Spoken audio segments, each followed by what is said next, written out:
क्यों लगा लगातार सब लगा हरण ट्रेनिंग आई है।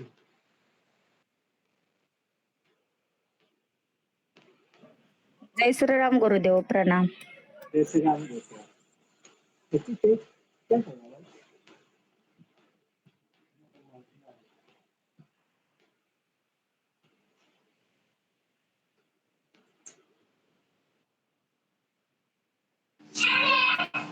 जय श्री राम गुरुदेव।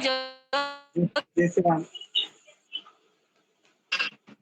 माया ये बंद कर दे स्पीकर। अभी जोधपुर में हूँ मैं, जोधपुर ही हूँ माया, जोधपुर।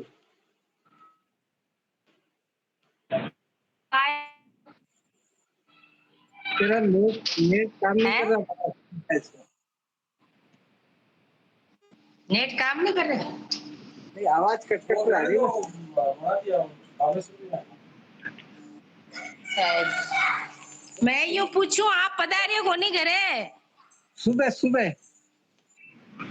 ठीक है, सुबह ठीक ठीक। जय श्री राम।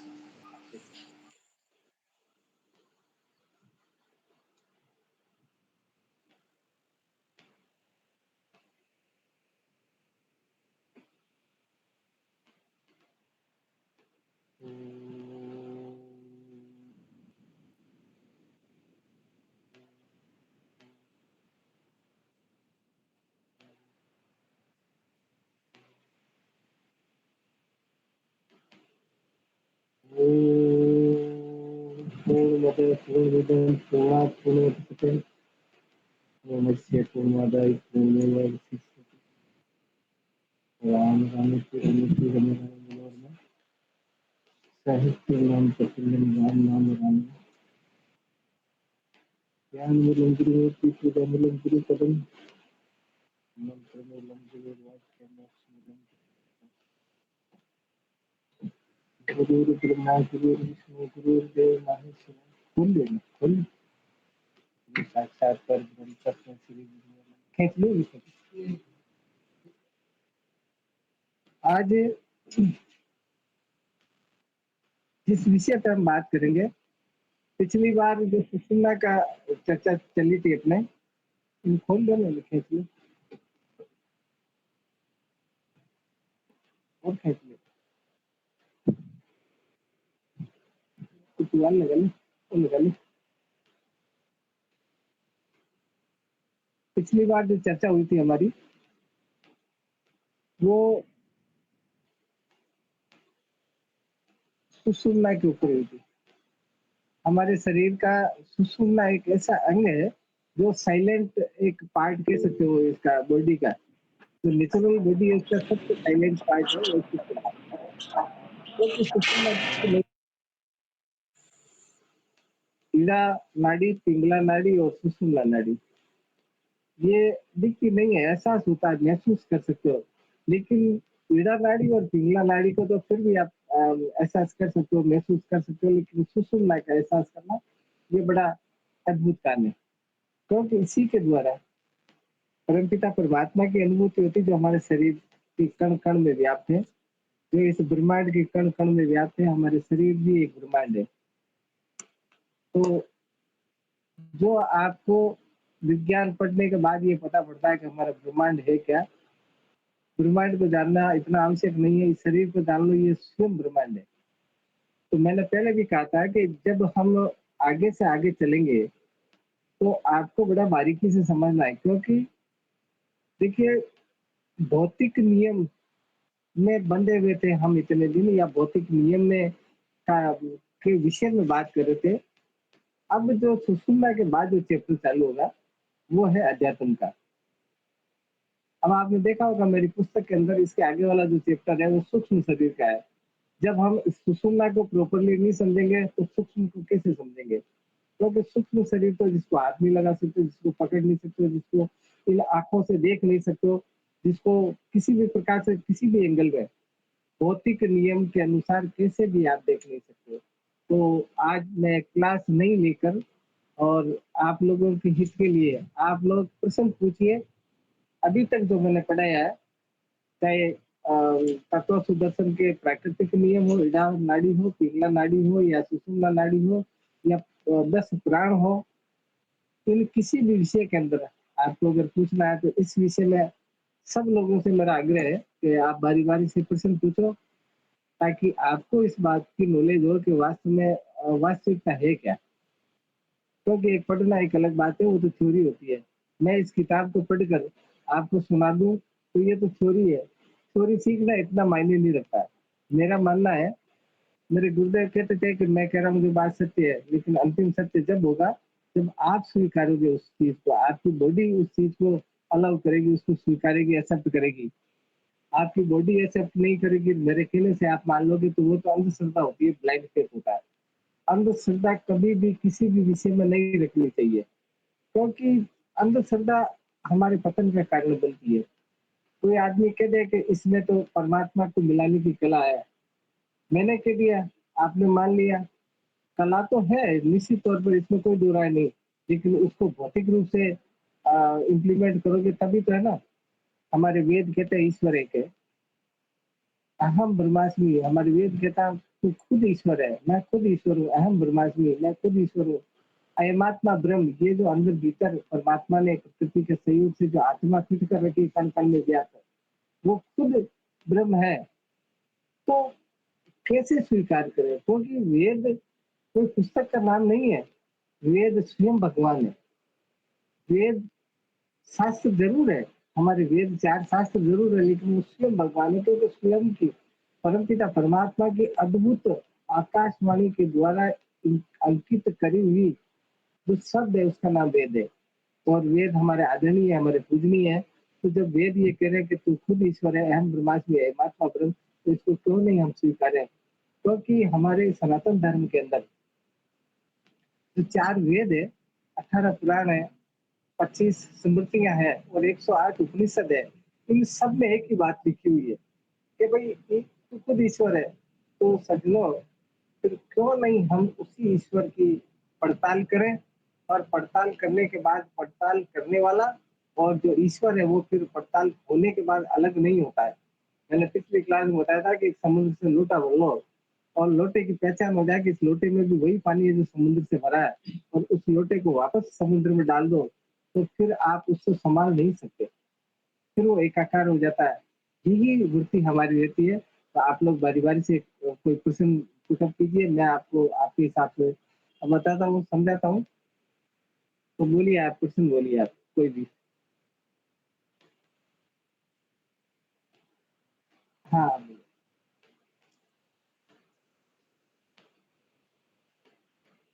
एक तो आप देखिए कि समझा ही होगा, स्वीकार करने की क्षमता को कैसे जगाया जा सकता है? कोई भी चीज़ को स्वीकार करा, गुरुदेव को उपदेश है, गुरुदेव का हाँ, आदेश है, गुरुदेव की कृपा है, हाँ, तो इन्हें स्वीकार करने की बॉडी में, शरीर में शक्ति का प्रथम चरण समझाएँ सीधा। ठीक है। देखिए, सतगुरु के जो शब्द होते हैं, हर धर्म शास्त्र में शब्द ही होते हैं। चाहे हमारे पुराण हो, चाहे वेद हो, चाहे स्मृतियाँ हो, कुछ भी। उनको एक्सेप्ट करने की पावर, एक्सेप्ट करने की कला, किस प्रकार से स्वीकार करेंगे? मैं एक एग्ज़ाम्पल बताता हूँ आपको कि अगर कोई किसी भी संत की शरण में जाता है और वो उसके शिष्यता स्वीकार करता है, तो अगर वो संत उसके कान में, उसके सिर पे हाथ रख के, पहले आपको मैं बता दूँ कि आप भी किसी को अगर शिष्य बनाते हो ना, आपकी शरण में कोई आता है तो बॉडी का फ्लो राइट टू लेफ्ट होता है, राइट टू लेफ्ट फ्लो होता है। अब आजकल तो बहुत सारे शब्द ये हाथ में रख दे, ऊपर ये हाथ में रख दे, कोई फ़र्क नहीं पड़ता, लेकिन राइट टू लेफ्ट होता है। तो उस संत ने अगर कान के अंदर ये बोल दिया कि राम, राम बोला करो, तो हम ये सोच लेते हैं कि ये तो मुझे पहले ही पता था। इसको बता के कौन-सा एहसान कर दिया सदगुरु ने, हमारे गुरु ने। जब गुरु महाराज, हमारे जो सदगुरु होते हैं, वो हमारे कान के अंदर सर पे हाथ रख कर, क्योंकि सर पे हाथ रखते हैं ना, तो ये वाला हिस्सा, मध्य हिस्सा, सहस्रार का, जो सहस्रार का केंद्र है ये वाला। तो ये जो जानकार संत होते हैं वो तो यही हाथ रखते हैं ऐसे ऐसे इसको ऊपर। तो इसकी कनेक्टिविटी, क्योंकि ये फ्री है हाथ, इसका इसका बाहरी कनेक्शन है, क्योंकि एंड है ये हाथ का, अंतिम हिस्सा है ये। और ये इसका अंतिम हिस्सा है। ये प्रकृति का अंतिम हिस्सा है। ये ये प्रकृति का अंतिम हिस्सा है और ये हमारी कैजुअल बॉडी है, जो फिजिकल बॉडी है, उसका अंतिम हिस्सा है। इन दोनों की कनेक्टिविटी करना, प्रकृति का परमात्मा से कनेक्टिविटी करना, प्रकृति का, अभी हम प्रकृति पुरुष है, फिर वो अगर कान के अंदर फूंक मारता, ये बोलता है कि बोलो राम बोलना, आपको श्री राम बोलना, हरिओम तत्सत बोलना, जो भी मंत्र बोले हमारे सतगुरु, वो उसका पकाया हुआ होता है।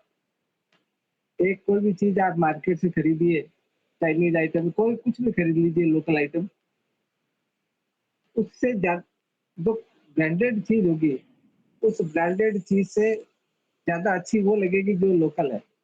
लेकिन क्योंकि ब्रांडेड चीज में पावर है, उसमें गारंटी है, उसमें सिक्योरिटी है आपकी, लेकिन हमें लगता नहीं है, हमें तो वो लगता है कि जो लोकल आइटम है। तो सतगुरु के शब्द को भीतर कैसे अनुभूत करें, क्वेश्चन ये पूछा था किशन मना ने, उसको बारीकी से समझिए आप। जैसे मान लीजिए मैं कोई भी आपको मंत्र दे दूं, आपको कोई भी मंत्र बोल दूं कि हरिओम तत्सत बोलना, आपको किसी को उपदेश दूं तो हरिओम तत्सत, हमारा एक एक श्वास, हर श्वास, श्वास और प्रश्वास, लेने को श्वास बोला जाता है और छोड़ने को प्रश्वास बोला जाता है। हर श्वास में हमारे जो भीतर जहाँ भी वो विराजमान है, कहाँ विराजमान है, मैं आगे सूक्ष्म शरीर में बताऊंगा आपको कि आत्मा किस जगह है, कैसे महसूस की जाती है आत्मा को। उस आत्मा तक जब हमारे सदगुरु ऐसे हाथ रखकर कान में बोलते हैं ना, मैंने बोला ना बॉडी का फ्लो राइट टू लेफ्ट होता है। इसीलिए तो हम जब शादी करते हैं तो अर्धांगिनी को साथ पे बिठाते हैं, तो वो लक्ष्मी है। तो खैर ये कर्मकांड का विषय मैं ज्यादा इस पर डिस्कस नहीं करना चाहता। तो तब वो जो बोलता है, जैसे मैंने बोल दिया कि अभी मेरे शिष्य को हरिओम तत्सत बोलिए, आप बोला करो, माला फेरा करो इसको। उस हरिओम तत्सत की जो रेज है, वो उस सोहम हंस जो हमारा बॉडी बोल रहा है, हमारे भीतर जो परमपिता परमात्मा बैठा है, परमपिता परमात्मा का जो अंश बैठा है भीतर, वो हरिओम सोहम हंस बोल रहा है।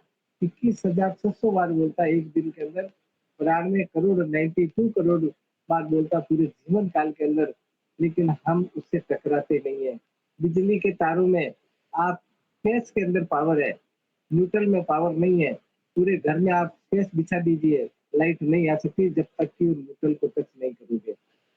हरिओम तत्सत हमारा बॉडी बोल रहा है, हमारे भीतर जो आत्म तत्व बैठा, जो चैतन्य बैठा, जिसका नाम परमात्मा है, वो विराजमान है। लेकिन क्यों? क्योंकि हमारी कनेक्टिविटी हुई नहीं। गुरुदेव ने कह दिया कि हरिओम तत्सत बोलो, कान में बोल दिया, लेकिन ठीक है, बोल दिया गुरुदेव ने, माला लेके हरिओम तत्सत लेके बैठो, ऐसे नहीं। हरिओम तत्सत हमारे गुरुदेव ने शब्द बोला। कौन सा शब्द बोलते हैं ये मैं नहीं कह रहा हूँ, ये तो मैं एक एग्जाम्पल बता रहा हूँ।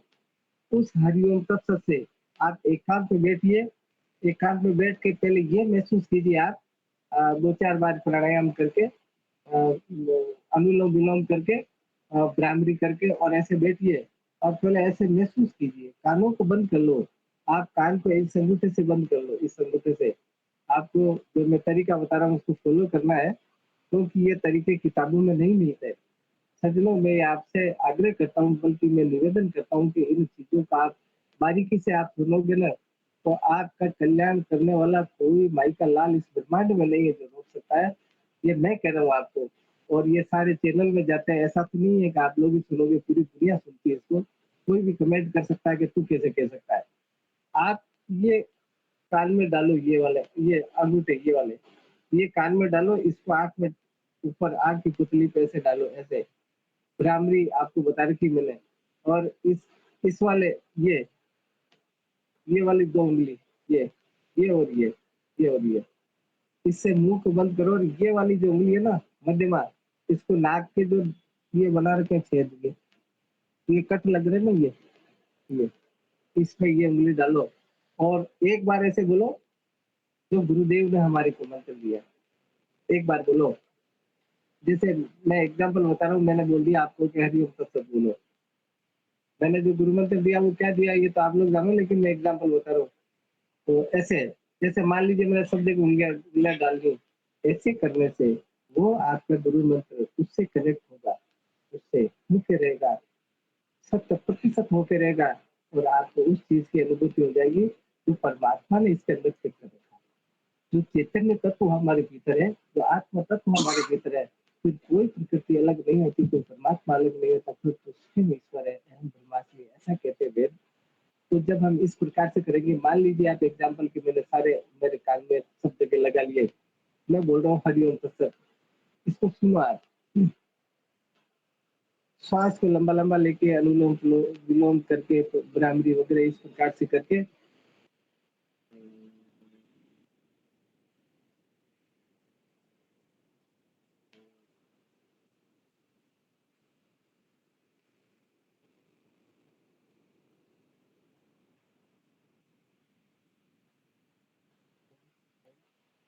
इस प्रकार से एक बार आप करके देखना ब्रह्म मुहूर्त में। जब ये शब्द बोलोगे तब शब्द बोलते ही वो कनेक्ट हो जाएगा। मैग्नेट को आप लोहे के टुकड़ों में डालो, मिट्टी में लोहे के टुकड़े बिखेर दो, हमें इन आंखों से वो लोहे के टुकड़े नहीं दिख रहे क्योंकि बारीक है वो, लेकिन जैसे ही हम मैग्नेट को उसमें डालेंगे ना वो अपने आप कनेक्ट हो जाते हैं। इस प्रकार से अगर आप करोगे ना तो उससे आप अपने आप कनेक्ट हो जाओगे, तो हमारा चैतन्य है अंदर, और आपको ये पता पड़ेगा कि मेरे भीतर परमात्मा है। आप खुद स्वीकार करोगे, फिर वेदों में जो लिखा है अहम ब्रह्मास्मि अयमात्मा परम, इस प्रकार से, तो ये आप अभ्यास आपको करना है। मैं बता नहीं सकता हूँ, बुद्ध ने कहा था मैं रास्ता बता सकता हूँ, करना आपका काम है। इसी प्रकार से मैं जो जिस तरीके से आपको पूछना चाहिए, मैं पूछना है, मैं बता सकता हूँ आपको, लेकिन आपको सजनों फॉलो तो आपको करना पड़ेगा। मैं हर तरीके से, चाहे सैद्धांतिक तौर हो, चाहे प्रायोगिक तौर पर हो, यानी प्रैक्टिकल हो, चाहे थ्योरी हो, मैं हर तरीके से बता सकता हूँ। मेरी दुविधा ये रहती है कि मैं कहीं भी जाता हूँ तो 1-2 दिन रहता हूँ, तो कई बार आपको समस्या रहती है कि प्रैक्टिकल का मौका नहीं मिला, लेकिन ये मोबाइल ही प्रैक्टिकल मान लीजिए आप। कैसे भी समझो, मैं आपके सामने बैठ के करके बता सकता हूँ। अगला क्वेश्चन पूछो कोई, अगर किसी को पूछना है तो। गुरुदेव ये हरिओम आगे क्या बताया, तत्सत हरिओम क्या बोलना है? वो मैंने उदाहरण बताया था। आप अच्छा। गुरुदेव ने क्या मंत्र दिया वो तो आप जानो, ये तो मैंने एग्जाम्पल बताया था। एग्जाम्पल हाँ। बहुत सारे संत ये कहते हैं राम बोलो, तो राम को ऐसे बोलना है, सांस को अंदर लो, अंदर, क्योंकि हमारा चैतन्य भीतर है, बाहर थोड़ी है, बाहर तो कण कण में ईश्वर है। जब उसको महसूस कर लोगे, उस कटोरी के पानी को महसूस कर लोगे, ये पानी समुद्र का ही है। समुद्र में जब उंडेल देते हैं ना, डाल देते हैं, तब फिर न समुद्र अलग रहता है, ना वो पानी अलग रहता है, न फिर उसको आप ढूंढ सकते हैं। इसी प्रकार से अगर हम श्वास लेते वक्त अगर गुरु मंत्र की उससे कनेक्टिविटी कर देंगे ना, तो फिर ना तो स्वयं हंस होता है, ना हरिओम तत्सत होता है, फिर तो वो स्वयं ईश्वर होता है। आपको पता पड़ेगा फिर कि मैं स्वयं ईश्वर हूँ, अंदर जो बोल रहा है, जो भीतर बोल रहा है, कोई भी बोल रहा है। और सज्जनों कल्पना करो कि मैं आपको शब्द बोल रहा हूँ, मैं हिंदी में बोल रहा हूँ, बाहर विदेश में जाता हूँ तो अंग्रेजी में बोलना पड़ता है, कहीं संस्कृत में बोलना पड़ता है, और कहीं इस्लामिक कंट्री में जावे तो अरबी में बोलना पड़ता है, लेकिन वो किस भाषा में बोलता है आपको बड़ा, आप किसी को लिख के नहीं बता सकते हो, इस जबान से नहीं बता सकते हो कि ऐसा है वो, क्योंकि जो अध्यात्म की चीजें ना वो इनसे परे है, न शब्दातीत है वो, गुणातीत है वो, गुण से परे है वो, शब्दों से परे है वो, शब्दों में अंकित नहीं कर सकते। तो आपको अगर पड़ोसी भी कोई पूछे ना कि कैसी आवाज आई, कहना मुश्किल बड़ा काम है, बहुत मुश्किल काम है। इसलिए इस तरीके से आप कीजिए, निश्चित तौर पर उससे कनेक्टिविटी हो जाएगी। हमारा जीवन 100 साल का दिया परमात्मा ने, मान लो हमने मैं बहुत बार सुनता हूँ, आज भी दिन में लोग कोई मेरे से पूछ रहे थे, अभी शाम को बच्चियां बैठी थी कि दिन भर रोज हम राम राम का स्मरण कर रहे, फिर भी उचित लाभ नहीं मिल पाता है। ऐसे तो आप जिंदगी भर करो ना, क्या फर्क पड़ता है? 1000 साल का जीवन दे दे परमात्मा, तो भी करो, क्या फर्क पड़ता है? कोई फर्क नहीं पड़ता भाई। जिस घर में आपको जाना है, जिस घर से आपको दोस्ती करनी है, उससे तो दोस्ती कर ही नहीं रहे। एक रोड पे जाते जाते आप चिल्ला चिल्ला के कहो कि फलाने के घर जाना, फलाने के घर जाना, तो घर तो मिलना नहीं है। प्रयास आपको करना सजनो, तो ये तरीका है पवन भैया, इस तरीके से आपको करना है, तो निश्चित तौर पर अपेक्षित लाभ मिलेगा। और मैं आपको गुरुदेव प्रणाम। गुरुदेव प्रणाम। फिजिकली पूछ सकते हो गुरुदेव आप। गुरुदेव प्रणाम। जय श्री राम गुरु जी। गुरुदेव एक प्रणाम। हाँ जैसे गुरुदेव वो अभी भ्रामरी बताया, वो लंबे समय तक तो हो ही नहीं पाएगा गुरुदेव। देखो, आप सुनो, ब्राह्मणी कैसे करते हैं लोग बाग, ब्राह्मणी में सबसे बड़ी गड़बड़ी करते हैं। दो चीज कभी भी अकेले मत करना, जीवन के अंदर दो चीज कभी अकेले मत करना, हमारी सदगुरु की उपस्थिति के बिना नहीं करनी है, क्योंकि इसमें अगर हम चले जाते हैं ना इस शरीर को छोड़कर, तो वापस आना बड़ा मुश्किल काम होता है।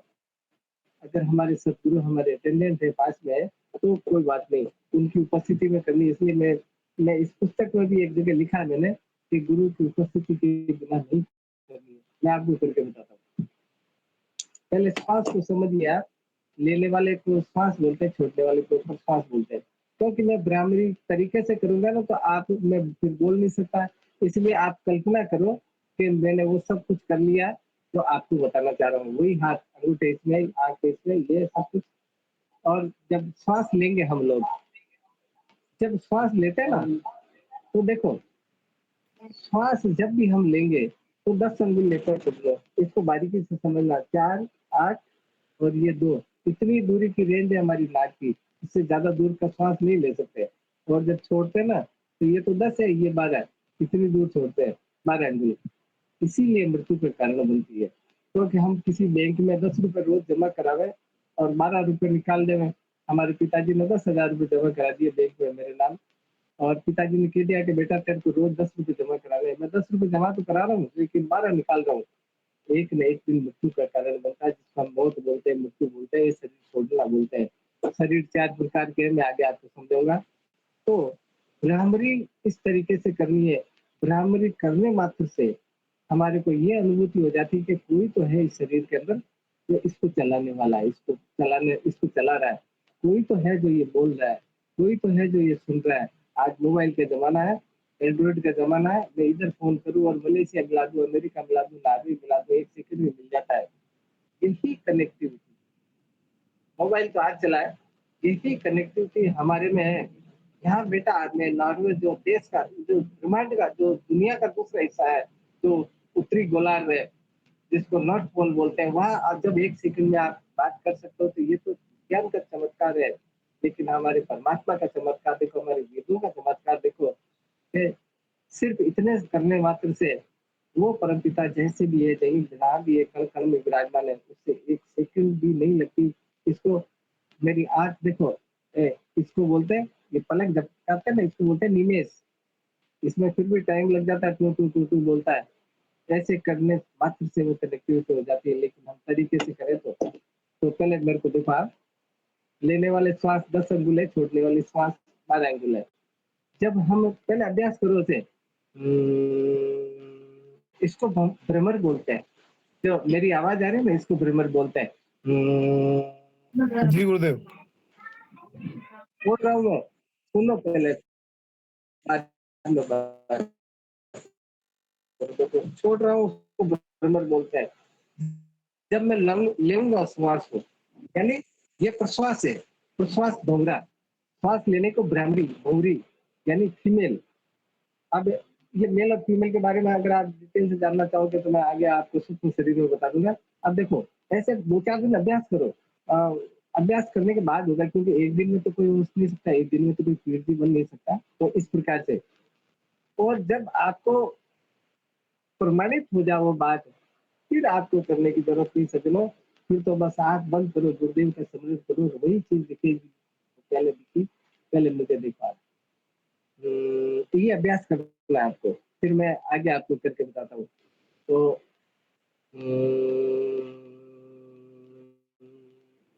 श्वास निकाल रहा हूं मैं, इसको बोलते हैं भ्रमर।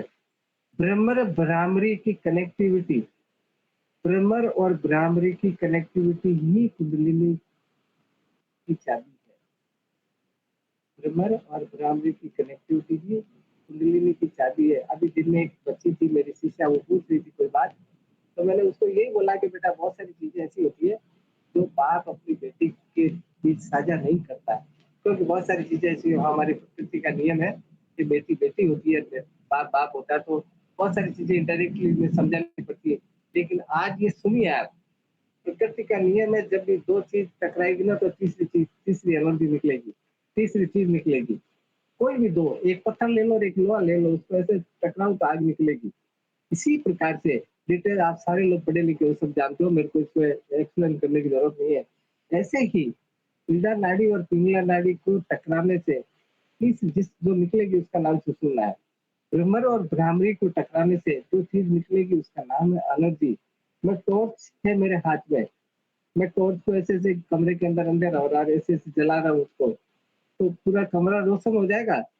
टॉर्च नहीं दिख रही है, मान लीजिए मेरे को टॉर्च की ओर से अदृश्य जगह से वो टॉर्च कर रहा है, लेकिन कमरा उजाला हो जाएगा। भ्रमर और भ्रामरी को टकराने से वो रोशन होगा सितारा, लेकिन आपको ये पता नहीं पड़ेगा रोशन हो किधर से रहा, किधर से हो रहा, ये मैं आगे बताता हूँ आपको। तो पहले मेरे तरीका देखो आप। मैं शॉर्ट में ही बताता हूँ, लंबी तरीके से आप करना, और आप डिटेल से जैसे पूछना चाहोगे बोले मैं 2 घंटे क्लास ले लूंगा, आप इसको बारीकी से समझो। जब श्वास छोटा हूँ तो भ्रमर है, लाऊंगा तब लेने में थोड़ी दिक्कत होती है, इसीलिए सतगुरु का स्मरण करके लेने वाली भी लेनी चाहिए। और एकांत में लो, जैसे कोई डिस्टर्ब नहीं हो हमारे को। डिस्टर्ब होगा जैसे कोई बच्ची है, छोटी लड़की है और उससे छोटे छोटे बच्चे होती है, तो वो पल्लू खींच रहा, साड़ी खींच रहा, चिल्ला रहा है, ऐसे में नहीं। थोड़ा क्योंकि परमात्मा, मैंने बताया ना कि विजयराज ने कहा कि वो जब मिलता है जब एकांत हो, जब शून्य हो, शून्य में शब्द का उजाला। ये प्रश्न चाहे तो आप नोट कर, में शब्द का उजाला मैं आपको डिटेल में बताऊंगा। तो पहले इस तरीका, श्वास छोड़ो जब भ्रमर, श्वास ले जब भ्रामरी, ऐसे। और टकराना कब है, मैं टकराने की विधि बताता हूँ आपको।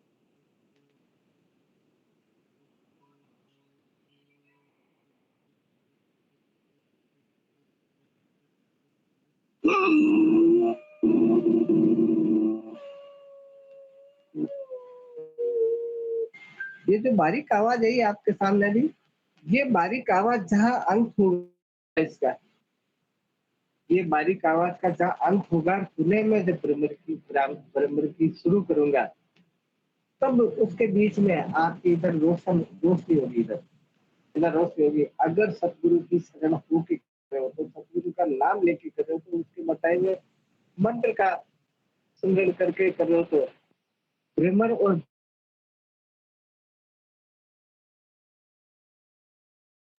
उजाला होगा। और वो जब उजाला होगा तो उस तरीके का महसूस होता है जैसे टॉर्च का कोई रोशनी करता है, कमरा रोशन हो जाता है, लेकिन पता नहीं पड़ता टॉर्च है किधर। अपने को टॉर्च की मालूम करनी है, ये प्रारंभिक हिस्सा है। टॉर्च की जब मालूम करनी ना, तो फिर अपन राजा है। फिर तो चाहे तो इस कमरे में उजाला करो, चाहे पास वाले में करो, टॉर्च का ही तो पता करना ना। अभी तो हम पराधीन है, उजाला हुआ अभी मालूम नहीं किधर से हुआ, लेकिन टॉर्च अपने हाथ होनी चाहिए, टॉर्च की कमांड हमारे पास होनी चाहिए। ये तरीका है। श्री राम। और बात पूछो तो। तो गुरुदेव ध्यान तो केवल अपने जो गुरु मंत्र का उसका ही करना है। हाँ हाँ, गुरु मंत्र का, क्योंकि गुरु मंत्र ही फिर उसमें कन्वर्ट हो जाएगा। और एक चीज और सुनो, देखो मेरे दिमाग में आ रही, मैं बता दूं आपको। इस पिछली क्लास में मैंने बताया था, इसको कुटस्थ बोलते हैं। हम लोग पंडित जन तिलक इधर क्यों लगाते हैं, कोई भी हो बोले तो जो ईश्वर को सुमिरन करता है वो सब पंडित है, इधर ही क्यों लगाते हैं, इधर ही लगा लो, इधर ही लगा लो, कहीं भी लगा लो, इधर लगा लो, इधर ही क्यों लगाते हैं, क्योंकि दुनिया की दौड़ बस इस तक है। इसको कुटस्थ इसीलिए बोलते हैं कि हमारी जो दौड़ है, नेचुरल जो दौड़ है, प्रकृति की जो दौड़ है, इधर तक है। इसके आगे इसका कोई रोल नहीं है, प्रकृति का कोई रोल नहीं है। 60 करोड़ नफ्सों का जाल है सिर्फ इसके अंदर। आप किसी की फिनल में जाओ, लेडीज को ये सुख उपलब्ध नहीं है, वो शमशान में जाती नहीं है। आदमी लोग आप जाओ, मैं किसी के भी फिनल में जाता हूँ तो सिर्फ वो दृश्य देखता हूँ जब उसकी कपाल क्रिया होती है। इस बाल से भी सैकड़ों गुना बारीक बारीक नसें निकलती है। अभी तो उसमें हम घी और चंदन वगैरह जो भी डालते हैं, डाला जाता है, क्योंकि हमारा जो चित्त, मन, बुद्धि, अहंकार, ये इस जगह पर है, इस जगह पे। ये राइट माइंड है, ये लेफ्ट माइंड है, ये राइट माइंड है, और जो लेडीज जो माइंड बची है ना इधर बीच में, वो मिडिल माइंड है। और आप पिछली बार मैं जोधपुर में था तो राजबाला भी लेके आई थी खोपड़ी का स्केलेटन। आपने देखा होगा कि थर्ड आई इसको बोलते हैं ये। आप अभी मेरे सामने बोले हाथ लगा के देख सकते हो, इधर एक चीज खुद करी है, इधर इधर इसीलिए तो हम कोई चीज को भूल जाते हैं ना, तो वो करके बैठते हैं ऐसे ऐसे, चाहे कोई लेडीज हो या जेंट्स हो, क्योंकि फिर हमारे चीज अरे यार वो बात फलानी है। यानी जो हम इन आंखों से नहीं देख सकते हैं, वो फिर ये थर्ड आई तो पूरे ब्रह्मांड का स्वामी है, इसमें तो बेटा क्या नहीं बता सकता वो। तो आप गुरु मंत्र का स्मरण करो, गुरु मंत्र उसमें कनेक्ट हो जाता है हमारा। इधर वो, क्योंकि गुरुदेव की बैठक ही इधर ही है, इसको आज्ञा चक्र बोलते हैं। आज्ञा चक्र तक गुरुदेव है, क्यों सदगुरु को पता है कि इसके आगे ये बंदा जा नहीं सकता। तो यहाँ पर हम किसी ऑफिस में जावे और कोई असाम का चमचा, आईएएस का या आरएस का चमचा, वो जो पियोन होता है, उससे हमारी दोस्ती हो जाती, तो फिर वो इजी वे में मिलवा देता उससे। ऐसे ही सतगुरु और परमात्मा की खड़ाई दो तो बनाई परमात्मा ने, एक सीट सतगुरु की, एक सीट एक जगह परमात्मा की, दोनों आपस में। क्योंकि सतगुरु तो परमात्मा को जानता है, वो तो महसूस कर चुका है। आपको महसूस करवानी है, हम लोगों को महसूस करवानी, तो फिर वो हमारे को वीजा देता है, यानी आगे का सफर जाने के लिए वो तय करता है। तो यहाँ से लेकर यहाँ तक तो हमारे जनरेटर ऑर्गन है, वहां से लेकर यहाँ तक की दूरी तय करना कोई बड़ी बात नहीं है। बड़ी बात तो ये है जो यहाँ से लेकर ये 4 अंगुल का हिस्सा तय करना है। पंडित जन जब चोटी रखते हैं ना, इधर पीछे, इधर इधर चोटी क्यों रखते हैं, इधर ही रखिए चोटी को। माताएं बहनें जो लेडीज है ना, वो चोटी रखती है ना, तो पीछे रखती है, लेकिन उसका चोटी का जो हिस्सा होता है ना, ऊपर वाला, वो यहाँ से कनेक्ट होता है। क्यों? क्योंकि यही वो हिस्सा है, तब हम ब्रह्मांड के स्वामी बन सकते हैं, हम परमात्मा की अनुभूति कर सकते हैं, हम ब्रह्मांड में आए महात्मा ब्रह्म, इस प्रकार से। तो हमारे को ये तो इजाद करना ही है, ये तो प्रैक्टिकल करना ही है, लेकिन जब सतगुरु की शरण में ही चले गए, तो ये करना कौन सी बड़ी बात है यार, ये तो कोई भी कर सकता है। हमें तो वो अनुभूति करनी है, कल कल में ईश्वर कैसे है, हमारे शरीर में ईश्वर कैसे है, आत्मा कैसे है, आत्मा ही परमात्मा वो कैसे है, और कोई बात पूछो। एक दो क्वेश्चन करा कुछ। हाँ, एक तो श्री आप लोगों के पास भी कोई प्रश्न हो तो देखो। हाँ। श्री परमात्मा ने नमय का भावार्थ समझाया श्री राम। और दूसरा साथ में अमृत पान जब करते हैं, वह उधारी होती है इस प्रकृति, क्या उसे चुकाना होता है या गुरु कृपा से क्षमा मिल जाती है? अमृतपान करना, किशन मना ने पूछा कि अमृतपान कैसे किया जाता है और क्या ये कर्जा है। ये हम एक मोटरसाइकिल चला रहे हैं, या कोई 4 व्हीलर या 2 व्हीलर जो भी चला रहे हैं, और उसके पाइप में छेद है थोड़ा सा। अब छेद है, हमारी गाड़ी चल रही है, गाड़ी चलने में कोई दिक्कत नहीं आ रही है, लेकिन तो बहुत बारीकी से छेद है उसमें, पाइप में, पेट्रोल के पाइप में। तो वो हमारे को बदबू भी आएगी उसकी पेट्रोल की, लेकिन वो धीरे धीरे लीक होते होते गिरता जाएगा। वो जो टंकी में पेट्रोल भरा है, उसमें से कम होगा, उसका उसकी प्रतिपूर्ति नहीं करनी है हमारी के। प्रतिपूर्ति तो हम ये कह के टाल देंगे कि भाई इसका माइलेज कम, एवरेज कम होगा। इसी प्रकार से प्रकृति ने जब माँ के गर्भ से हमारे को शरीर दिया होगा, इस धरती पर लाने के लिए, इस धरती पे आने के लिए, तभी ये तय कर दिया कि हम जिसको कौवा बोलते हैं, हम राजस्थान वाले कौवा बोलते हैं, आप बॉम्बे वाले देख लो क्या बोलते हो। ये जो हमारे जो तालू है ना, तालू में इतना सा एक चीज लटक रही है, इतना सा, उसको तालू, वो ये इस जगह मैं मुंह फाड़ूंगा तो आपको दिखेगा नहीं। तालू के ठीक, उसको तालू ही बोलते हैं, इतनी सी चीज लटक रही है, उसमें से एक एक बूंद गिर रही है।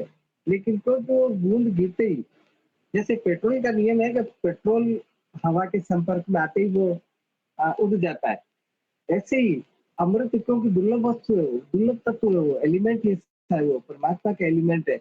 इसीलिए वो, क्योंकि हमने कभी अनुभव करा नहीं, तो वहां से गिरता तो है, वो गिरता तो है, लेकिन हमें अनुभूति नहीं है, इसलिए वो डाइवर्ट हो जाता है, वो बिखर जाता है, कोई पता नहीं रहता, लेकिन वो बिखरेगा इसके अंदर ही। इसीलिए हम जीवित हैं, इसीलिए हम जीवित है, इसीलिए मैं बोल रहा हूँ, आप लोग सुन रहे हो, मैं गोरा हूँ, काला हूँ, सुंदर हूँ, असुंदर हूँ, सब उसकी वजह से। लेकिन उसका कर्जा चुकाना नहीं है कि भाई हम 10 बूंदों का रसा स्वादन कर लिया तो इसकी प्रतिपूर्ति करनी है, वो तो रोज वैसे ही गिर रही है। अब सतगुरु हमें बताते हैं कि भाई इस प्रकार से इसको दिव्या पलट केसरी मुद्रा तालु बीच लगाता है, गगन मंडल से अमृत झरता सो योगेश्वर पीता है, उसको योगेश्वर बोलते हैं। योगेश्वर का मतलब योग का ईश्वर, कृष्ण। कृष्ण माने स्वयं ईश्वर। तो उसकी कोई प्रतिपूर्ति नहीं है। आप तो अनुभव करो, जीव को ऐसे ऐसे हमारी जीव है, उस जीव को ऐसे करके ये भी आपको अभ्यास करना पड़ेगा, एकदम से नहीं होगी। इस जीव को फिर आगे वाले हिस्से को ऐसे मोड़ने का अभ्यास करो, ऐसे ऐसे ऐसे मोड़ोगे जब तो तालू पे अड़ेगी वो, और जो तालू के जो चीज अड़ेगी, और तब आपको जो स्वाद पता पड़ेगा ना, उस स्वाद को वो शब्द अतीत है, उसको शब्दों में नहीं लिख सकते। कोई पूछ ले कि कैसा स्वाद आया, तो मैं समझता हूँ मुश्किल काम है।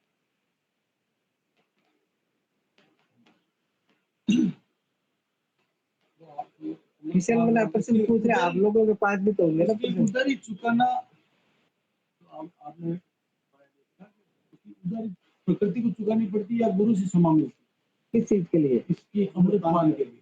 अमृतपान के लिए न तो चुकाना पड़ता है, और अगर जब मैं किसी से 10,000 रुपये उधार ले आया और मेरे पिताजी के नाम से उधार लेके आया, तो ये मेरे पिताजी की गारंटी है, वो देगा, क्योंकि मैं तो आवारागर्दी में मान लो मैंने उधार दिए वो पैसे, तो मेरे बाप की जिम्मेदारी है। ऐसे ही हम सतगुरु की शरण में जाते हैं, इसलिए बहुत लोग तो काउंटिंग के लिए चेले बनाते हैं कि मेरे 5,000 है, 10,000 है, 20,000 है। शिष्य, एक बाप के 4 बेटे हैं, बेटे बेटियां, वो कोई गलत काम करके आ जाते हैं मार्केट के अंदर, जवाब बाप को देना पड़ता है, माँ को देना पड़ता है। ऐसे ही उस अध्यात्म जगत के अंदर अगर किसी भी प्रकार की ऐसी अनहोनी हो या कोई ऐसी नेगेटिव बात हो, तो उसका जवाब सतगुरु को देना पड़ता है। कि खाली काउंटिंग नहीं होती कि मेरे 2,000 है, 5,000 है। इसी प्रकार से इसकी आपको ये दिमाग से निकाल लो कि इसकी प्रतिपूर्ति करनी है या इसका कोई भुगतान करना है। ये गुरु गीता का एक प्रश्न है। हाँ। गुरु गीता में ऐसा लिखा है, गुरु गीता में ये लिखा है, उल्लेख है कि गुरु की उपस्थिति में किसी भी प्रकार का प्रश्न व जवाब, सवाल व जवाब करना अशोभनीय, ज्ञान प्रचार करना गुरु को कोप व अपमान के बराबर हाँ, समझा गया। गुरु गीता में ये लिखा भगवान भोलेनाथ ने माँ पार्वती को समझाते हुए कि सबसे पहले तो गुरु और सदगुरु, गुरु तो हमारे संसार में बहुत सारे हो सकते हैं, सदगुरु एक होता है। सदगुरु हमारा एक नहीं होता है, पूरे ब्रह्मांड का एक होता है। मोर देन, चाहे ब्रह्मा हो, विष्णु हो, महेश हो, देवी हो, गणेश हो, कोई भी, सबकी जिस जिसकी आयु है, जिस जिसकी आयु है, उस उन सब का, तो हम लोगों की भी आयु है, उन लोगों की आयु है जिसको हम ब्रह्मा मानते हैं, विष्णु मानते हैं, शंकर मानते हैं, देवी मानते हैं, गणेश मानते हैं, जिस जो भी देवता मानते हैं, जिस जिसकी आयु है, तो समस्त जीव जगत का तो सदगुरु एक है। इसीलिए सजनों, जो जुलाई के अंदर आषाढ़ी जो पूर्णिमा आती है, गुरु पूर्णिमा, उस गुरु पूर्णिमा के दिन अब देखो इतने बड़े ब्रह्मांड को कितने लोग संभाल रहे हैं। परमात्मा ने कितने लोगों को डिकोड कर रखा है, ब्रह्मा को, विष्णु को, महेश को, देवी को, गणेश को, और 33 कोटि देवताओं को, और नीचे बहुत सारे जो हमारे लोक देवता है उनको, ये लोग सब समझ सारे लोग मिलकर ब्रह्मांड को चलाते हैं। और कल्पना करो कि सतगुरु में कितनी पावरफुल होगी, वो सतगुरु कितना पावरफुल होगा कि परमात्मा ने इतने लोगों को डिपोर्ट कर रखा है इस ब्रह्मांड को चलाने के लिए, और 4 महीने एकमात्र सतगुरु चलाता उस पूरे ब्रह्मांड को। कल्पनातीत बात है। सिर्फ और सिर्फ एक, हम गुरु पूर्णिमा मनाते हैं इसीलिए। गुरु पूर्णिमा के दिन सब लोग, चाहे ब्रह्मा हो, विष्णु हो, महेश हो, गणेश हो, कुछ भी, सब गुरुदेव की शरण में जाते हैं। हम एक इंसान मान लेते हैं उसको। गुरु एक एलिमेंट होता है, एक तत्व होता है। परमात्मा एक एलिमेंट होता है, तत्व होता है। ऐसे ही सदगुरु एक एलिमेंट होता है, तत्व।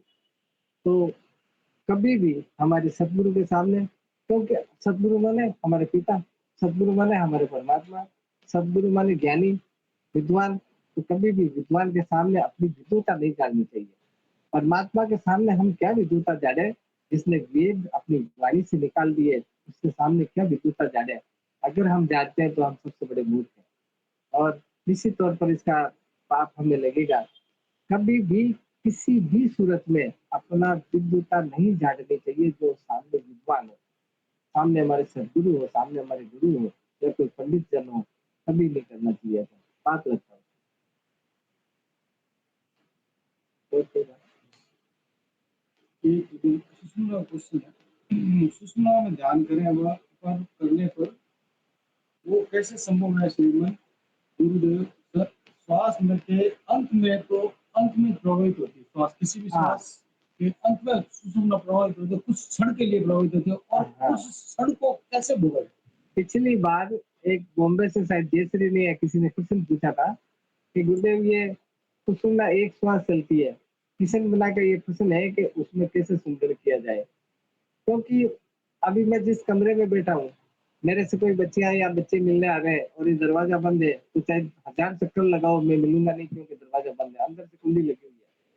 और अगर ये दरवाजा खुला है, पार राजबाला जी ने नंबर लिख दिया कि गुरुदेव इतने बजे से इतने बजे से तक मिलेंगे, उसी टाइम आएंगे, मैं उस टाइम अगर बैठा हूँ तो मैं मिल जाऊंगा। यही नियम हमारे जो भीतर जो परमात्मा बैठा है। सबसे पहले तो मैं ये आपको निवेदन कर दूं कि इस मेरे शिष्य में बहुत सारे वेदांती भी है, बहुत सारे अद्वैतवादी भी है, बहुत सारे विशिष्ट अद्वैतवादी भी है। तो ये कतई मत मानना कि गुरुदेव ऐसे क्या कह रहे हैं कि भीतर बैठा जो परमात्मा, क्योंकि हमारे विशिष्ट अद्वैत कहता है कि भीतर कोई बैठा ही नहीं है। विशिष्ट अद्वैत ये कहता है कि जो सूरज की रोशनी है ना, वो सर्वत्र समान है, इसलिए भीतर बाहर क्या होता है, वो तो भीतर है जो ही बाहर है। तो उस सिद्धांत से मत मानना, मैं द्वैत सिद्धांत से बता रहा हूँ, क्योंकि हमारे सिद्धांत 4 होते हैं, द्वैत, अद्वैत, विशिष्ट अद्वैत और द्वैत अद्वैत। तो इन सिद्धांतों को अलग हटा दो, मैं नॉर्मल तरीके से बताता हूँ आपको। ये बात मैं इसलिए कह रहा हूँ, बहुत सारे लोग इसमें विशिष्ट अद्वैती है, द्वैती भी है, अद्वैती भी है। तो सुषुम्ना जब आपकी चलती है, मैं जब छोटा था, मेरी माँ एक संत थी, तो मेरी माँ कहती थी बेटा सीधा मत सोया करो। आप बहुत सारी लेडीज के मुंह से सुना होगा, बहुत सारे आदमियों के मुंह से सुना होगा, छाती पे हाथ रख के मत सो, ऐसे सीने पे हाथ रख के सोओगे तो खर्राटे आते हैं। लोग कहते हैं ऐसा खर्राटे आते हैं या डरावने सपने आएंगे। ये लिख के ले लो, ये कहीं पुस्तक में आपको नहीं मिलेगा। जब जो लोग जिस आदमी को, जिस महिला को, जिस पुरुष को डरावने सपने आते हैं, डरावने सपने सिर्फ और सिर्फ सुषुम्ना में ही आते हैं। ईड़ा में और पिंगला में कभी डरावने सपने आ ही नहीं सकते। और हम क्या करते हैं, मैं आपको फ्यूचर प्लान के लिए बता रहा हूँ कि मैं कोई मंजिल से गिर गया। मैं बहुत बार एग्जांपल देता हूँ कि मैं अजमेर में बैठा हूँ, बॉम्बे 10 मंजिल से गिर गया और कंपनी इधर होगा, तो वो मैं शरीर के हिसाब से बताता हूँ कि जाने वाला कौन है। आज मैं बता रहा हूँ शरीर के हिसाब से नहीं, तब आप सुषुम्ना में गिरोगे। सुषुम्ना के बगैर ईड़ा में पिंगला में गिर नहीं सकते हो। तो सच में भविष्य में अगर ऐसी घटना आपके साथ घटित हो, या आप सपना यार आप गिर गए, आपको शेर खा गया, या आपको कोई तीर मार दिया, आपको किसी ने गोली मार दी सपने के अंदर, तो जो मूवमेंट होगा बॉडी का कंपन 101% सुनना होगा। तो आज के बाद ये मेरी बात याद रखना, रात की चाहे 2 बज रही हो, चाहे 3 बज रही हो, चाहे 1 बज रही हो, उसी टाइम आप बैठ जाओ, वो समय मिलने वाला नहीं है। क्योंकि उस समय के लिए तो हमारे जो योगी लोग है ना, वो बड़ी प्रतीक्षा करते हैं। तो आज के बाद अगर ऐसी घटना आपकी बॉडी में घटित हो, तो निश्चित तौर पर उसका सदुपयोग करना। उस टाइम वो दरवाजा खुला रहता है जो परमपिता परमात्मा जिसको बोलते हैं, हमारे शरीर में किस जगह वो विराजमान है, कैसे विराजमान है, तब सीधा सीधा सा पता पड़ेगा। लेकिन क्योंकि हम तो सपने में डर के मारे बोल नहीं पाते हैं, और वापस किसी भाई को, बहन को, या पति को, या पत्नी को ठीक है सो जाते हैं कि जब ऐसा सपना आया, उसका सदुपयोग करना है। क्योंकि ऐसे दूसरा वो होता है पूर्ण सुसुम्ना। दूसरा, आप अगर सीधे सोओगे शवासन में तो भी सुसुम्ना लगेगी। सीधे सोते ना, उल्टे मत सोआ करो, ऐसे ऐसे जैसे ऐसे छाती के बल। बहुत सारे लोग पुराने आदमी कहते हैं ना उल्टे मत सोआ करो, पट पट उल्टे। क्योंकि उल्टे सोने से सबसे ज्यादा नाश होता है सुषुम्ना का। सुषुम्ना बहुत प्रकार की होती है, चंद्र प्रधान सुषुम्ना, सूर्य प्रधान सुषुम्ना, पूर्ण सुषुम्ना, क्षण बाह्य सुषुम्ना, ये बहुत प्रकार की होती है। लेकिन पूर्ण सुषुम्ना के अंदर ही आप गिरोगे, पूर्ण सुषुम्ना के अंदर ही आपको गोली मारेगा सपने में, पूर्ण सुषुम्ना के अंदर ही आप, तो आपकी खुद की बॉडी मुक्त दिखेगी, तो हम कंपन होकर उड़ जाते हैं। उस समय चाहे 2 मिनट निकालो, आप एक क्षण ही निकालो, उस समय कनेक्टिविटी प्रॉपर होती है, उस समय आपका ये बल्ब जल जाएगा, आपका सितारा रोशन हो जाएगा। ये है सुषुम्ना की गति। आगे और आप जैसे पूछो। आप स्वराम बताया कि स्वर में आकाश तत्व चलाओ तो वो भी सुषुम्ना हो जाए, तो आकाश तत्व को कैसे चलाया जाए, हाँ, कैसे चलाया जा सकता है? एक आगे वो ये दोनों स्वरों में चलता है। बिंदी पर दुपट्टे में ध्यान लगाते हैं तो उसके क्या आभास होते हैं हाँ और वो विकसित होते हैं या नहीं, और विकसित होते हैं तो कितनी बढ़ोतरी उनमें होती है। हाँ, सुनो, आप एक तो इसमें बोलो क्योंकि रिकॉर्ड होगी ना, यूट्यूब पे डलती है, तो आप बोल रहे हो जो तो इसमें रिकॉर्ड होती नहीं है। देखो, आकाश सत्तू, किशन मल्ला ने पूछा कि आकाश सत्तू हमारी सुषुम्ना है, सुषुम्ना के अलावा हम लोग सोना नहीं खरीद सकते। हम लोग जो बहुत कीमती हीरा नहीं खरीद सकते हैं। हीरा नहीं खरीद सकते हैं तो सोना खरीदो। सोना भी नहीं खरीद सकते हैं तो गोल्ड आता है, वो सोने की तरह ही होता है। सोना नहीं होता, सोने की तरह ही होता है। उसको खरीदो, कम से कम हमारे हाथ में, हमारे सिर में, माता बहनों को अच्छा तो लगे। इसी प्रकार से प्रकृति का नियम है कि आप अगर कुंडलिनी का रसास्वादन नहीं कर सकते हो तो कम से कम तटस्थ का तो करो। तटस्थ का नहीं कर सकते हो तो कम से कम सुषुम्ना का तो करो। सुषुम्ना का भी नहीं कर सकते हो तो परमात्मा कितना दयालु है कि यार मूर्ख, कम से कम आकाश तत्व का तो कर। ये भी वही रास्ता है जो मेरी तरफ आएगा। ये भी वही रास्ता है। थोड़ा ये कठिन, थोड़ा लंबा प्रोसीजर है। जैसे जैसे ऊपर चढ़ेंगे, आकाश, सुषुम्ना, तटस्थ, जो इजी होता जाएगा। तो ये थोड़ा लंबा है, कर लो। सुषुम्ना का है, ठीक है, बहुत सारे लोग कहते हैं कि हमें पता नहीं पड़ता है, लेकिन इसका तो पता पड़ता है ना, आकाश तत्व का तो। और हर घंटे के अंदर, हर 2.5 घंटे के अंदर 4 मिनट चलता है, और 1560 श्वास चलते हैं। 1440 श्वास एक दिन में चलते हैं, बहुत लंबा समय है। इसमें तो करो। अब कैसे मालूम करें कि मेरा आकाश तत्व चलता है? आदमी कभी भी चुपचाप नहीं बैठा रह सकता, कोई भी। मैं कहता हूँ, उसका मतलब आदमी का मतलब पुरुष मत समझा करो। आदमी का मतलब मैं ह्यूमन बॉडी बोल समझा करो। मानव शरीर, उसमें माता बहनों सब, स्त्री पुरुष सब आते हैं। तो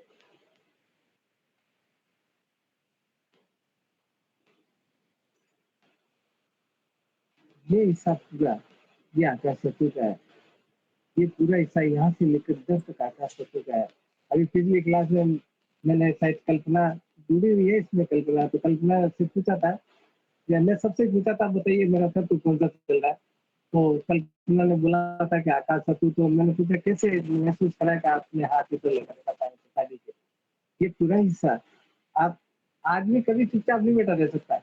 अच्छा, इधर लगा ऐसे ऐसे। अब आप बताओ कि ये कौन सा, ये इधर अगर मैं मास्टर का कभी समरथ को ना दोष घुसाई, कभी उसके ऊपर नहीं अटकाना चाहिए। मैं आपको बता रहा हूँ कि बताइए, मैं इधर से पूछ रहा हूँ कि मेरा कौन सा श्वास चल रहा है, कौन सा तत्व चल रहा है, बता सकता कोई? ये वायु तत्व गुरुदेव। वायु, वायु तत्व, तो फेफड़ा, इधर इधर फेफड़ा। अब एक बार आप समझ लीजिए, ये आकाश तत्व है, ये वायु तत्व है। इससे लेकर और नीचे तक, इधर तक जो जान का हमारे जॉइंट होता है, उसको अग्नि तत्व कहते हैं। हमारी जितनी भी अग्नि है शरीर के अंदर, जितनी भी, वो सब इधर ही है। हमारा भोजन इधर से पचता है, जिसको जठराग्नि पचाती है। इससे लेके घुटने तक जल तत्व, और घुटने से लेकर नीचे पैर की पत्तली तक पृथ्वी तत्व। तो आप किसी को भी, किसी से, जैसे आप पैसे लेने जा रहे हो, मैं भौतिक नियम बताता हूँ कि यार ये पैसे देगा नहीं, या मैं किसी स्वार्थ के लिए जा रहा हूँ, करना नहीं चाहिए। कभी भी विद्या का मिसयूज मत करना। लेकिन मैं एक एग्जांपल बता रहा हूँ, क्योंकि आप भी कल को गुरु हो, दूसरे को शिक्षा दोगे तो कैसे दोगे, कि यार इससे बात करनी कैसे करूँ? तो आप ये देखो कि वो क्या मूवमेंट है उसका। अगर मैं किसी काम के लिए जाऊँ और वैसे ऐसे मान लो उसका आदमी तत्व चल रहा है, तो 2 गाली और मिलेगी। बात नहीं करनी उस आदमी से। तो आपको तत्वों का पूरा ज्ञान होना चाहिए। मैं आगे आपको तत्वों की पूरी स्टोरी बताऊंगा, लेकिन तत्वों की प्रॉपर जानकारी होनी चाहिए आपको। तो आकाश तत्व जो अभी किशन मल्ला ने पूछा, इस आकाश तत्व को, इसको पहचानने की जरूरत कहाँ है? इसको पहचानने सीधा सीधा सा तरीका है कि भैया, अब मारवाड़ी में कहावत है कि जल्दी औरत विधवा कौन होती है? जिसका पति तैरना जानता हो। यानी ज्ञानी आदमी गलती करता है, इस बात का भावार्थ ये है। गलती ज्ञानी आदमी करता है। मेरा आकाश तो नहीं भी चल रहा, तो मैं जबरदस्ती ऐसे करने लगा ऐसे। जबरदस्ती करने से कोई आकाश तत्व नहीं चलता है।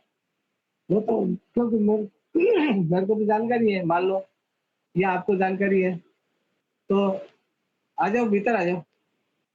तो वो तो मैं तो जान के ही करूँगा, तो जान के करने से तो आकाश तत्व चलने से नहीं रहा है। मैं दूसरे की बता सकता हूँ या हमारे जो सतगुरु है, कोई मंच पे प्रवचन कर रहा है, कभी भी बिना आकाशीय अन्वेषण के द्वारा वो प्रवचन कर नहीं सकता। अगर प्रवचन करना, एक तो प्रवचन होता है, एक तो बोलना, माइक पर बोलना, लेकिन बोलते-बोलते ही अगर उस प्रियतम की याद में, परमात्मा की याद में वो खो जाए, वो होता है आकाश तत्व। तो आकाश तत्व सबसे लंबी प्रक्रिया हमारे सनातन धर्म के अंदर 1440 श्वास, उसका ही मजा लो। अगर सुषुम्ना की हम प्रैक्टिस नहीं कर पाते हैं, तो उसका मजा लो, वो तो सब लोग जानते हैं। और किस प्रकार से मैं आकाश तत्व का जब जिक्र आएगा तो उसको डिटेल से समझाऊंगा आपको। ये है प्रोसीजर हमारे आकाश का, सुषुम्ना का, फोकस का, कुंडलिनी का मंत्र वगैरह जो भी है, इस प्रकार से। जय श्री राम। और कोई बात हो तो पूछिए आप। मैं सुबह ही याद कर रहा था तुम लोगों ने, ड्यूटी से आगे। हाँ पूछो, आप पूछो।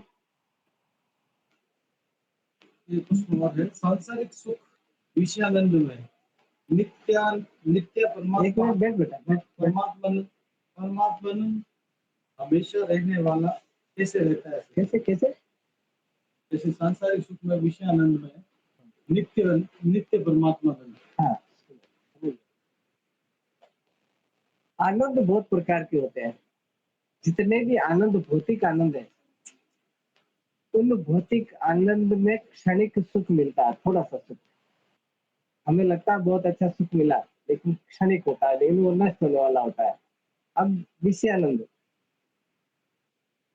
नित्यानंद, ब्रह्मानंद, ये ये अखंड होते हैं।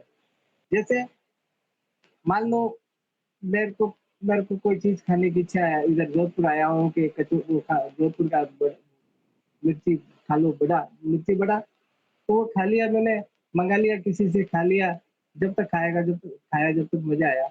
बाद में मैं 2 दिन बाद कहीं बॉम्बे गया, अजमेर गया और कहीं गया, तो वो आनंद थोड़ी आएगा, क्योंकि वो तो तब आता है जब खाता हूँ मैं, जब मेरा मुंह चरपरा होगा। इसी प्रकार से भौतिक जो भी नशा है, भौतिक जो भी आनंद है, वो तो तब तक आनंद आएगा जब तक उस संपर्क में हो। लेकिन आध्यात्मिक आनंद, उसको जिसको नित्यानंद बोलते हैं, नित्यानंद को मतलब नित्य, रोज, सदा रहने वाला आनंद। ब्रह्मानंद का मतलब ब्रह्म में खो जाने का आनंद है। वो एक बार आपको रोशनी, आपके सितारे को रोशन कर दिया, वो तो सदा सदा एक रस रहता है। एक बार ऐसे एलिमेंट को आपने देख लिया इन थर्ड आई के द्वारा, इन त्रिनेत्र, जिसको भगवान भोलेनाथ की इधर तिलक क्यों, इधर इधर एक आंख क्यों बना रखी है, क्योंकि वो तो परमात्मा के स्वरूप है। हमारे ये जो दोनों खड्डे हैं, ये वाले, ये थर्ड आई जिसको बोलते हैं, अतीन्द्रिय जिसको बोलते हैं। अब उससे जो आनंद आएगा, मैंने कहा ना, वो गुणातीत होता है, शब्दातीत होता है। उसको लिख नहीं सकते शब्दों से या गुण से बयान नहीं कर सकते। उस आनंद की अनुभूति जिसको बोलते हैं पागल। पंजाबी का शब्द है पागल। पागल का मतलब गल माने आत्मा, पान माने पाना, यानी जिसने आत्मा की अनुभूति कर ली वो पागल है। जिसने आत्मा की अनुभूति कर ली वो पागल है। हरिद्वार में आपने देखा होगा एक पागल बाबा का आश्रम है। मैं जब क्योंकि ये पूरे उसमें जाता है, तो अगर किसी भी सज्जन को कोई आपत्ति हो इसमें, तो मेरे को आप कमेंट करके बता देना। तब मैं पागल बाबा ने हमारे, मैं रेलवे से रिटायर हुआ, जो गाड़ी चलती थी हरिद्वार से, उस अकेली गाड़ी को अकेले पागल बाबा ने रोक दिया। जबकि वो नंग ढड़ंग रहता था, कॉपिन पहन के रहता था, खाली जनरल ऑर्गन के अंदर। तो ये पावर होती है हमारे अंदर, तो उसको बोलते हैं नित्यानंद। और विषयानंद तो कुछ समय का होता है। अब उस विषयानंद को उसमें कन्वर्ट करना का किशन बना का प्रश्न ये था कि विषयानंद को ब्रह्मानंद में या नित्यानंद में कन्वर्ट करने का तरीका क्या है। विषयानंद कभी भी ब्रह्मानंद में कन्वर्ट नहीं हो सकता, किसी भी सूरत में नहीं हो सकता। कोई भी ऐसी चीज नहीं है जो जो हमारे विषयानंद है वो ब्रह्मानंद में या विषयानंद में, उसमें नित्यानंद में कन्वर्ट हो सकता है। ब्रह्मानंद मैं एक एग्जाम्पल बताता हूँ कि जिस प्रकार से विषय के अंदर आनंद आता है, जिस अंदर को वो खाने में आनंद आएगा वो तब तक आएगा जब तक मैंने खाया हो, तो वो उस अध्यात्म से नहीं जोड़ सकते हो। लेकिन मैं एक एग्जाम्पल बताता हूँ कि जब भी दो चीज टकराती है, इस चीज को बारीकी से समझना। कोई भी अगर किसी को शर्म हो, देखिए अध्यात्म एक ऐसा विषय है, पावन और पाक विषय है, शुद्ध और सात्विक विषय है। इसमें कभी शर्म नहीं करना चाहिए कि मेरे पिता है या मेरे गुरु है या ऐसा है वैसा है। मैं किसी ये प्रश्न पूछूं, आप किसी भी में बताऊंगा तो याद आएगी आपको। कोई हर चीज किताबों में नहीं मिलती। हर चीज अगर किताबों में मिलती ना तो आज पूरी दुनिया विद्वान होती। तो आप निडर होके शंका को दिमाग से निकाल कर ये आप क्वेश्चन पूछना, मेरे व्हाट्सएप कर दिया करो। अगर ग्रुप में नहीं बोल सकते हो तो मेरे को व्यक्तिगत व्हाट्सएप कर दिया करो, मैं आपको जवाब दूंगा। जब विषय कहते हैं जब वो दो चीज टकराती है ना? जब मैं मान लीजिए एक एग्जांपल बताया कि इधर से दो चीज से वो खा रहे हो, तो कौन दो चीज टकराएगी? एक तो बड़ा, तो मिर्ची बड़ा, दूसरा मेरा मुंह, तीसरी चीज क्या पैदा हुई? उससे स्वाद। ऐसे ही, लेकिन वो क्षणिक है, वो विषय नहीं है। अब मैंने अभी थोड़ी देर पहले बताया था, इधर नाड़ी मेल है, फीमेल है। ये इधर नाड़ी, ये फीमेल इसलिए है कि हमारे लेफ्ट हैंड जो बॉडी के पार्ट्स है ना, जितने भी ऑर्गन है वो कमजोर है। ये मेल है, पुरुष प्रधान है, सूर्य स्वर। क्योंकि राइट हैंड के जो जितने भी हमारे बॉडी ऑर्गन है ना वो पावरफुल है, थोड़े ताकतवर है। जैसे आप इस हाथ से किसी के मारो या इसकी मारो, इसकी तेज लगेगी। इसका विजन तेज है, इसका विजन कमजोर है। इसकी श्रवण शक्ति तेज है, इसकी श्रवण शक्ति कम है। ये फेफड़ा मजबूत है, ये थोड़ा कमजोर है। आप नंगे बदन कांच के सामने खड़े हो, ये फेफड़ा थोड़ा उठा हुआ लगेगा, ये फेफड़ा थोड़ा दबा हुआ लगेगा। इस पैर में ताकत कम है, इस पैर में ज्यादा है, इसमें कम है। राइट माइंड जो हमारे ये वाला माइंड है, इसमें जो जो मेंटल पावर होना चाहिए वो ज्यादा है, इसमें कम है। और इसको तो छोड़ ही दीजिए, जो मिडिल माइंड है वो तो सुषुम्ना का, उसमें कितना पावर है ये तो मैं खुद नहीं बता सकता।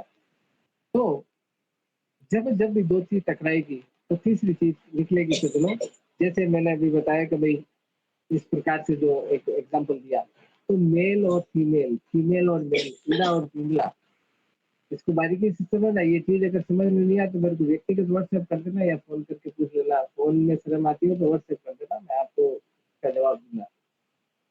आपने देखा होगा, आपने साइंस पढ़ा है, विज्ञान पढ़ा, सारे लोग पढ़े लिखे लोग हैं। नाक में दो छेद बनाए परमात्मा ने, लेकिन आगे छेद एक ही है, इधर इधर एक ही है, इधर दो छेद नहीं है।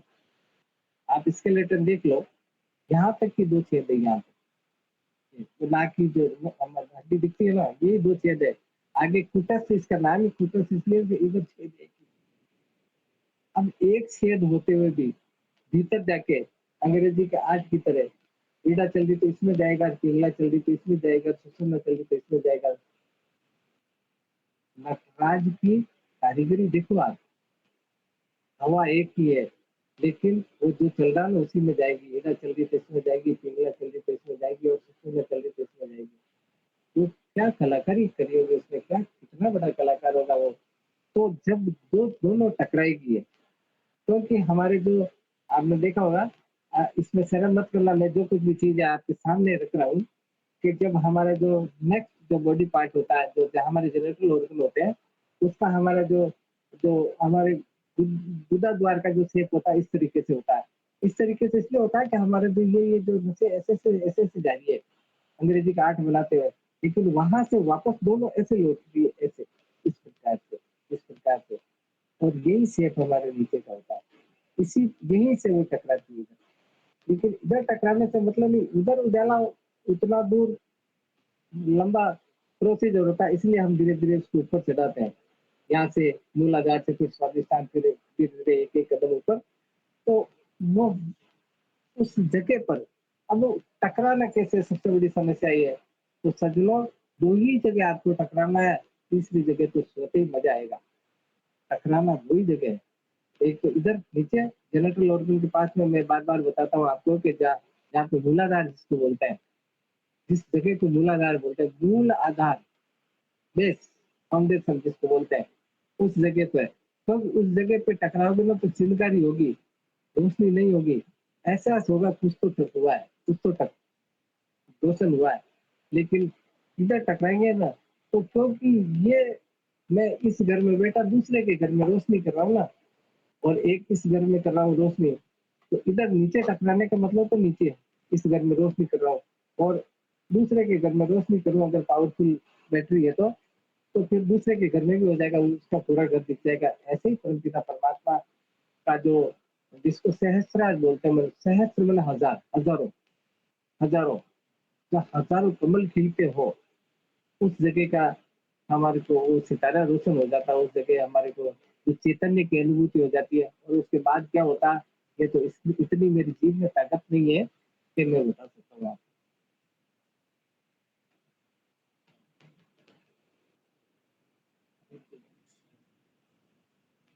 जैसे एक और आप चॉइस आप लोग में तो पूछो ना कोई। चॉइस सुना है, तो चॉइस सुषुम्ना को जैसे हम बैठते हैं ध्यान करते हैं,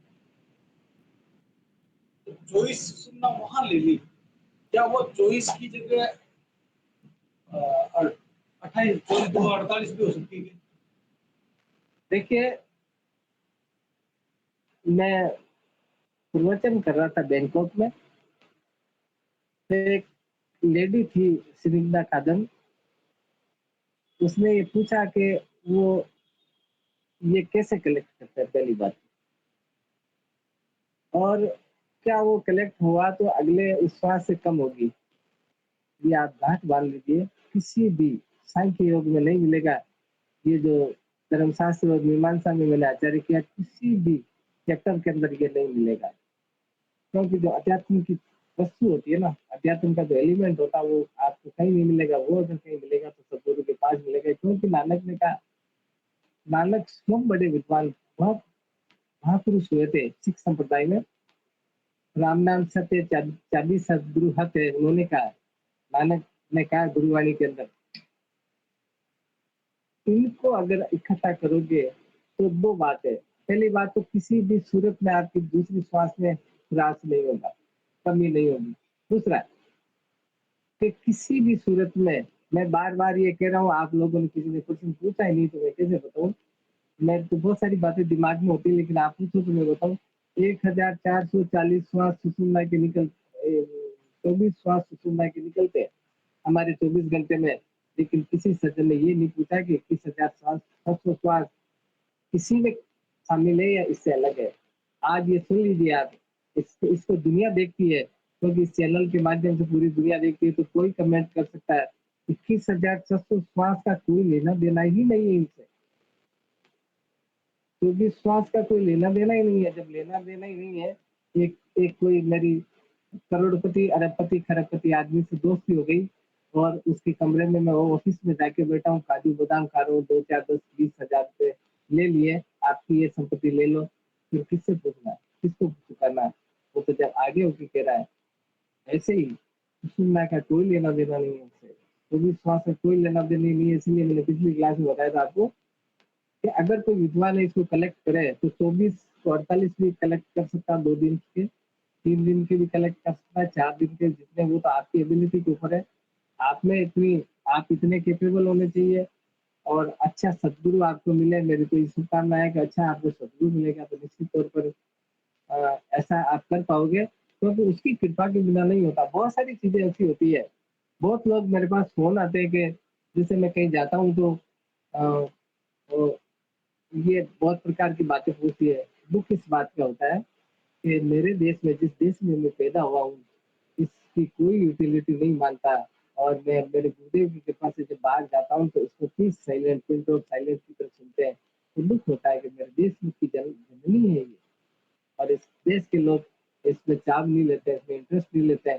जो परमपिता परमात्मा किसी भी कनेक्टिविटी करवाता है बिना कोई दिखावे के, बिना कोई यंत्र मंत्र तंत्र के, बहुत प्रकार के योग है हमारे धर्म में, किसी भी प्रकार का साहित्य योग में कोई लेना देना ही नहीं है, ना मंत्र का, ना यंत्र का, ना तंत्र का, ना रोटी खाओ चाहे मत खाओ, पानी पियो चाहे मत खाओ। बाकी योगों में तो आपको पानी नहीं पीना, रोटी नहीं खानी, ये नशा मत करो, फलाना मत करो, बिजनेस छोड़ो, बहुत सारे नियम है, इसमें कुछ भी नहीं है, फिर भी इंटरेस्ट नहीं लेते हैं। और बात ये जो वीडियो, ये जो दुख इस बात का होता है, मैं वीडियोग्राफी कर नहीं सकता था, क्योंकि जब मंच पे खड़ा होता हूँ तो वो दूसरे लोग विदेशी मीडिया वाले वो करते हैं, मैं कहाँ से करूँ? मैं तो 1-2 बार कर ली, जेब में मोबाइल डाल के वो ये चालू कर दिया, इसको तो खाली आवाज़ आती है, वो भी परमिटेड नहीं है। तो मैं तो आप ये कर रहा हूँ कि जब मेरे देश की ये भाषा है, मेरे देश की ये विद्या है और ये परमात्मा को जोड़ने की, आत्मा को जोड़ने की, आत्म तत्व का अनुभूति करने की जब आर्ट है और बिल्कुल स्वच्छ है, तो क्यों नहीं इसको हम इसमें रुचि रखें। क्योंकि हमें ऐसे सद्गुरु अगर मिल जाए कि जो इसकी कनेक्टिविटी करा दे, तो फिर मेरे को अगर कोई कहे ना कि ये तेरे को ये काम करवा सकता है, मैं इसका पीछा नहीं छोड़ूंगा। हम लोगों को ये चाहिए कि हम पहले सबसे पहले तो हमको गुरुमुखी होना है। गुरु के शब्दों के बिना, गुरु की कृपा के बिना बहुत सारी चीजें सब लोग लगती है, होती है, लगती नहीं है। मैंने बताया ना कि वेदों में ज्ञान है, वेद परमात्मा की भाषा है, लेकिन फिर भी उसको परमात्मा मिलता नहीं है। क्यों? क्योंकि हम गुरुमुखी नहीं है। तो सज्जनों, इन्हीं शब्दों के साथ, क्योंकि पौन घंटा हो गया, सवा घंटा हो गया, आज कोई काम है मेरे राजबाला जी के, तो मैं इन्हीं गुरुजी एक क्वेश्चन मेरा भी है, हैं? एक प्रश्न मेरा भी है गुरुजी। वो जो अभी वहां पे बात करी थी, तो हैं? अभी मैं वहां आई थी ना आपके पास, हाँ, तब एक प्रश्न अपना भी था। हाँ, लेकिन ये प्रश्न सर्वोदय से लिंक नहीं है बेटा, फिर भी सुन तू। हाँ जब कोई आज ये इसका, देखिए मैं सब लोगों से आग्रह कर रहा हूँ कि इसका सर्वोदय से कोई लेना देना नहीं है। इसका चेतना ने एक प्रश्न पूछा था, उसका मैं इनडायरेक्टली जवाब दे रहा हूँ, ताकि कोई बुरा भी नहीं माने। जब कोई आदमी मर जाता है, जिसको हम मृत्यु बोलते हैं, संत लोग मृत्यु कहते ही नहीं है। संत लोग ये मेरा कुर्ता फट गया और दूसरा खरीद लिया, यही जीवन की प्रक्रिया है। ये जीवन खत्म हो गया तो दूसरा जीवन मिल गया, कपड़े बदलने की तरह है, लेकिन हम अज्ञानवश इसको मृत्यु बोलते हैं। तो जब अगर पहली बात तो मैं विशिष्ट अद्वैती हूँ और आप सारे लोग विशिष्ट अद्वैती हो, इसलिए ये कतई स्वीकार नहीं करता मैं विशिष्ट अद्वैत का होने के नाते कि कोई मरा हुआ आदमी आपको तंग कर सकता है। लेकिन क्योंकि मैंने पांडित्य भी किया, तो मैं कर्मकांड के माध्यम से बताता हूँ आपको। मैं आपको तुम्हें बताऊं कि मैं विशिष्ट अद्वैती हूँ, मैं नहीं मानता, लेकिन क्योंकि मैंने पांडित्य किया, मैं पंडित भी हूँ, तो इसीलिए कर्मकांड के हिसाब से बता रहा हूँ आपको कि अगर कोई, हम कर्मकांड में कहते हैं अंत मता सो गता, मारवाड़ी में भाषा एक हुआ है कि अंत में जो चीज याद रहती है ना, वो आपको सताएगी लास्ट अंतिम श्वास में। मैंने किसी व्यक्ति के साथ बुरा किया, मैं बहुत बड़ा तांत्रिक हूँ मान लीजिए, और आपने भानगढ़ के किले का नाम सुना था? मैं अभी 16 तारीख को जाऊंगा, नहीं, भानगढ़ के किले का नाम सुना होगा, वो वर्ल्ड में हॉन्टेड किला है। आज भी बिल्कुल गुरुजी। फॉरेस्ट मानती है कि भाई वह भूत है कि नहीं मुझे पता नहीं, लेकिन मानती है। तो जब अंतिम समय में मैं बहुत बड़ा तांत्रिक मान लो और मैंने किसी को तंत्र विद्या कर दी, अगर वो मर गया, वो आदमी कौन तांत्रिक है, तो वो यथावत रहेगी तब तक जब तक कोई बहुत बड़ा सक्षम आदमी न मिल जाए। क्योंकि जीते जी तो उसको मिटाना आसान है, उसके मरने के बाद, इसके मरने के बाद जो तांत्रिक जिसने क्रिया करी है, तो बहुत बड़ा विद्वान होना चाहिए उसको निकालने के लिए। इस घर में मैं 50 साल से रह रहा हूँ, भले ही मेरा घर नहीं है ये, इसमें रह रहा हूँ, तो नानी याद आ जाएगी इस मकान वाले को मेरे को घर में से बाहर निकालने में, क्योंकि मैं तो कब्जा समझ अपने बाप का राज समझने लग गया। यही नियम इसमें है। तो आप लोग जो भी इस वीडियो को सुनेंगे, उससे मेरी मेहरबानी करके हाथ जोड़ के निवेदन है कि इसका सर्वोदय से कोई लेना देना नहीं है। ये तो व्यक्तिगत बच्ची ने प्रश्न पूछा, उसका मैंने उत्तर दिया। ये कर्मकांड का प्रश्न है और तू पर्सनली मेरे को फोन करके पूछ लेना इसके बारे में। श्री राम, जय श्री राम। अगली बार मिलेंगे जब मैं हरियाणा होऊंगा, तो वहीं से क्लास लूंगा। सीताराम। जय श्री राम गुरुजी प्रणाम। जय श्री राम जय श्री राम गुरुजी। जय श्री राम गुरुजी। जय श्री राम गुरुदेव प्रणाम। जय श्री राम गुरुदेव।